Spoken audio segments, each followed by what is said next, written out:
Mga kadakoy, magtangtang taog FI cleaning throttle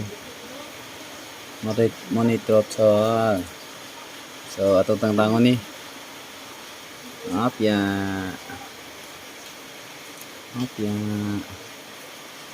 grabe ka dumi spikas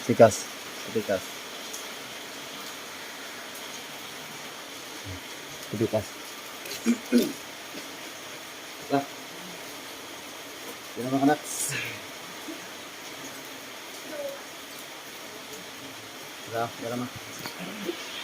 Dara. So mauni siya grabe ka dumi na Hindi na maaninag ang kanyang kuan. FI. Sabi.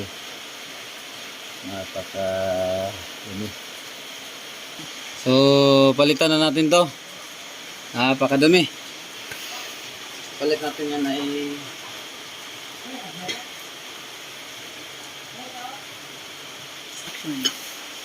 so natin ipalit fuel injector. Palitan na ito fuel injector ha. Ay grabe. Dismayado na tas atong kuan. Injector. Grabe katagal na to. 8 years na ito mga kadakoy. Sa loob ng 8 years. So tanggalin natin ito. So yun. Tanggalin natin to ha. Yan. Shush. Yun.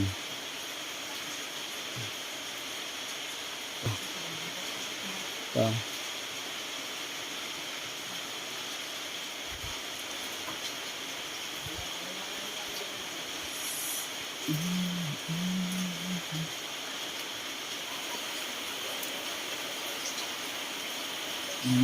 Biar lah. Hindi no. Grabe ka dumi. Then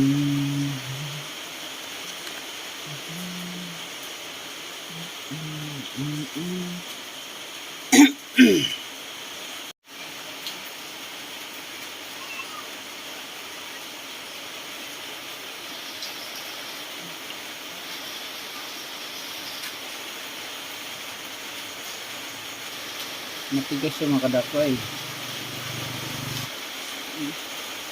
Yun. Grabe ka dumi.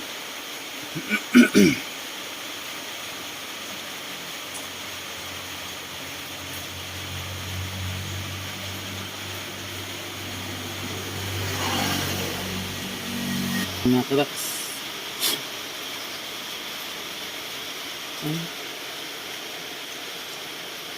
Madumi. Lagay siya. So let's move this bago.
Bago na ito ha, bago na itong mga kanak.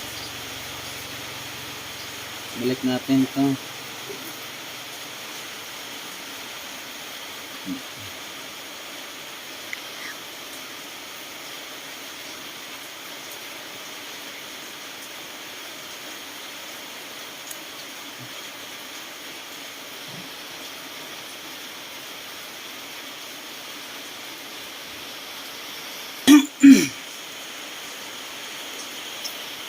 Ay mga kadakoy, na ilagay na natin yung bago.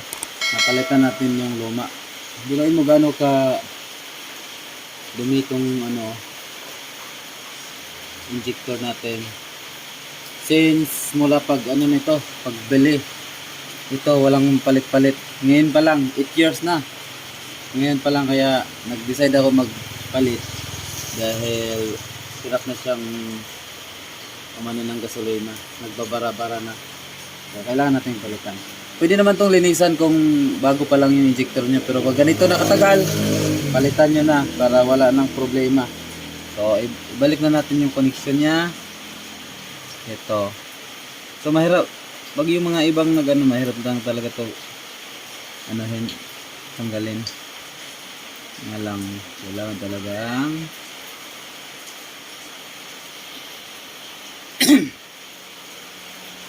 kailangan hindi magkapaliktad to.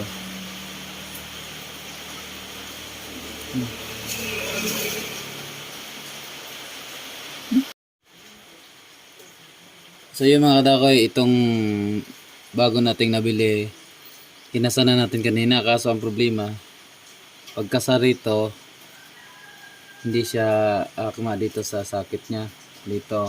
Dito sila nagka-problema eh. Compare natin sa ano natin. Iba yung ano niya, isaksakan. Pero pang Sniper 150 to, iba lang yung ano niya. Original pa kasi itong ano natin. Yung pinakasakit niya dito. Ito iba, hindi swak dito sa bago. May ano siya eh, may parang siwil siya dito makinis. Kaya hindi talaga siya magsaswak. Pero sakto siya. Sakto siya dito. Dito lang sa sasaksakan, sa sakit, problema. Kaya tinanggal natin tong bago. Hindi talaga pwede. Kaya binalik natin yung luma.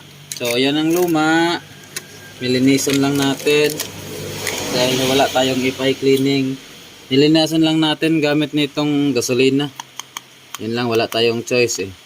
Wala tayong ipay cleaning dahil ang ano natin purpose, palitan natin ng bago. So yun, wala tayong match dito kasi yung nabili natin hindi ka match. Ibalik natin yung luma. Pinalitan lang natin ng ano ng oil cell, goma. Ito. Itong goma na to, o-ring pala, o-ring. Ito yung lumang o-ring niya. Kaya pala nagka-problema dahil sira na yung o-ring niya. Oh. Nagkakaroon ng singaw. Kaya yun, kumakapos yung ano natin, injection sa gasolina. Yung takbo ng ano natin motor, bumabagal, lumihina. Yan. Kaya balik natin dahil hindi magka-match. Kaya nilinisan lang natin tong original. Yan, ibalik natin. Tapos lagyan natin to ng electrical para hindi siya magalaw-galaw.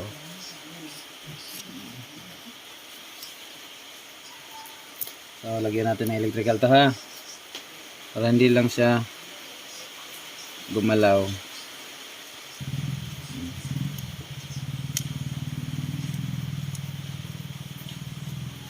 Takpan pa natin to. Dahil kadalasan nababasa. Yun ang importante dito sa ano natin eh, motor. Takpan natin ng konti yan. Mauran man umaraw, hindi siya nababasa. Tapos dito.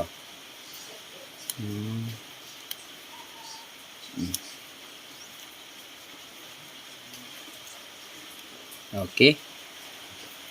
So, yun. Ibalik natin. Sa kabila. Yan. Ibalik natin ang dandahan. Kailangan dito talaga magka-match siya. Tika lang.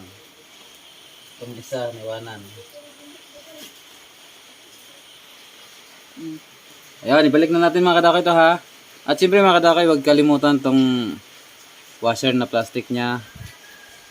Dahil magkakaroon ng problema pag hindi ito maibalik. Ayan. Hindi naman siya basta-bastang baliktad mga kadakoy dahil mayroon siyang gap.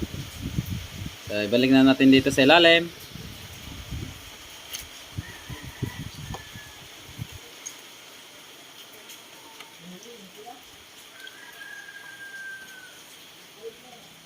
Mahirap din ito mga dakoy. Balik.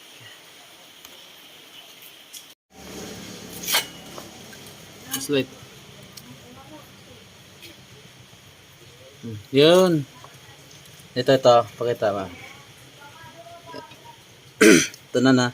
Nailagay na natin mga dakoy. Ng ating throttle. Throttle natin, injector. Fuel injector.